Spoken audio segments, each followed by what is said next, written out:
Guys, welcome to Real Classic Film Reviews and welcome to a classic movie review of 1986's Mona Lisa, starring Bob Hoskins, Cathy Tyson and Michael Caine. Now, this was directed by Neil Jordan and it's a great British drama that sees Hoskins as an ex-con fresh out of prison and given the seemingly simple job of taxiing a call girl from job to job. Now, Mona Lisa often gets overshadowed by The Long Good Friday when discussing Hoskins and his finest moments, mostly because Friday leans more into that grittier gangster side of the criminal underworld, whereas Mona Lisa is part crime drama, part neo-noir and part tragic romance. Now, when I rewatched this recently, and certainly after the film's finale, all I could think about was Martin Scorsese's Taxi Driver. And I do think that they are sometimes mentioned in the same breath because both explore lonely men navigating urban underworlds and both feature these uneasy relationships with women who are being exploited. But of course, the two movies are wildly different, not only geographically, but also in style and tone. So let's take a look.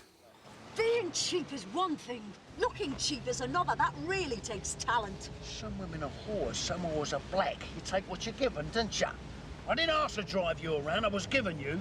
Same as you was giving me. The only difference is you complain and I don't. So Mona Lisa was directed by Neil Jordan and this is the tale of George, played by Bob Hoskins, who's a small-time crook, fresh out of prison after a 7-year sentence. And as he's been away, he's a little bit of a man out of time, really. A little bit disorientated by London and how it's changed in his absence. And the only real prospect offered to him is this chauffeur job through his old crime boss, Mortwell, played with a great oily menace by Michael Caine. Now, of course, there's a catch.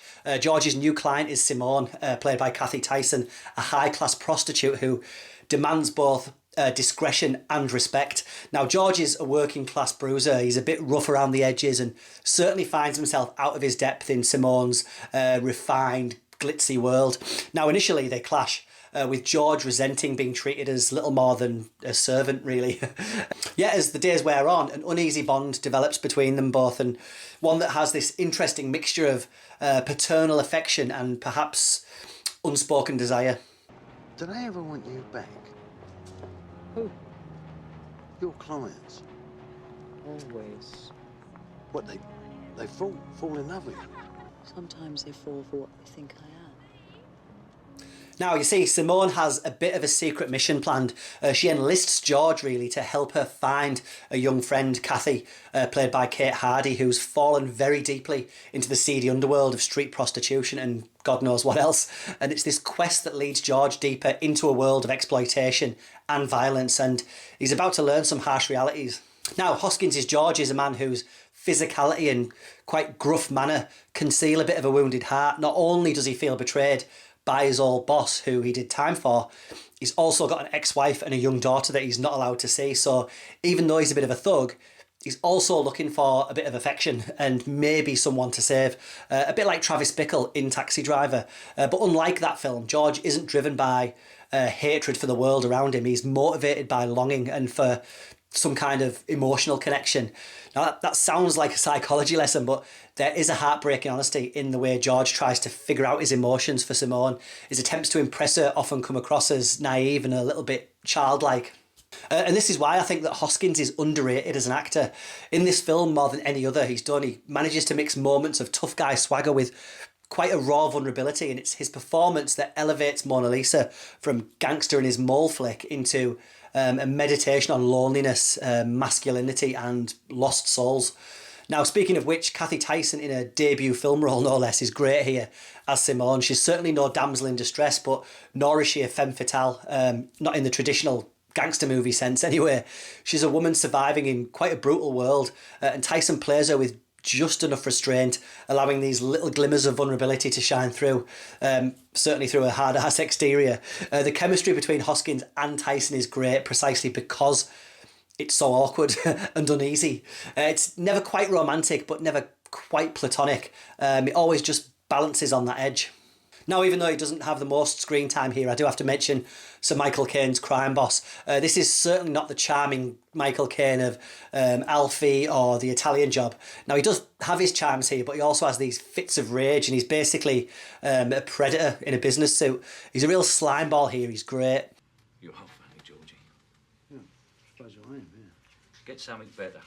Well, how do you mean, better? I mean, dirty, nasty, slimy, kinky. I don't want to know anything about tea.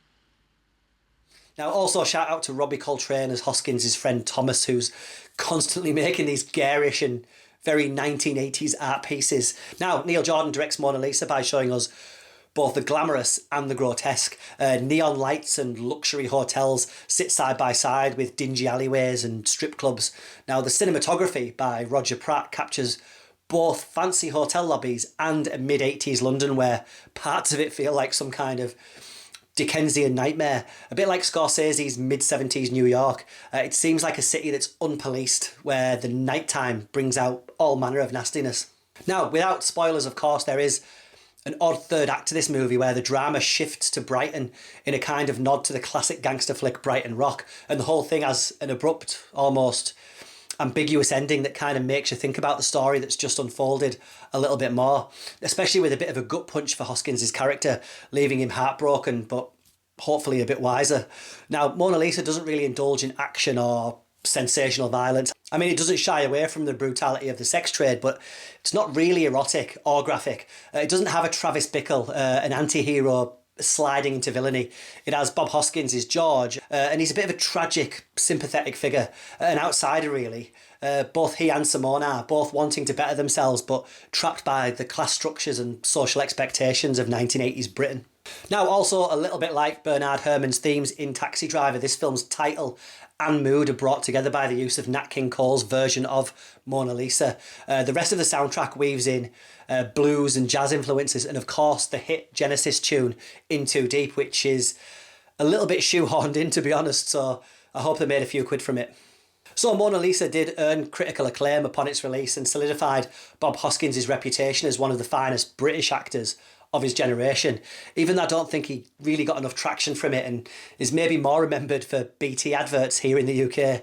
It also firmly established Neil Jordan, who'd go on to make The Crying Game and Interview with the Vampire. Now, 40 years later, Mona Lisa remains a quite haunting, quite moving film. Now, I think Bob Hoskins gives one of the great performances of 1980s cinema here. He brings a shy humanity to a character who might otherwise have been just dismissed as a brutish ex-con. Now, I don't know if it is stating the obvious, but Mona Lisa reeks of the UK in the mid-80s. We get everything on screen here, from the rise of the VHS porn industry to the economic divide and struggle for employment. It captures the seedy underbelly of Thatcher's London in the way Taxi Driver is a snapshot of a New York in the throes of economic decline and rampant crime in the mid-70s. Now, both films arriving a decade apart and taking place on opposite sides of the Atlantic, but both films throwing in a lonely man looking for purpose and trying to find sense in the modern world. Where Scorsese offers explosive rage, Neil Jordan offers quiet heartbreak. Go check it out. She needs me, George. And you needed me to get her. You ever need someone? All the time.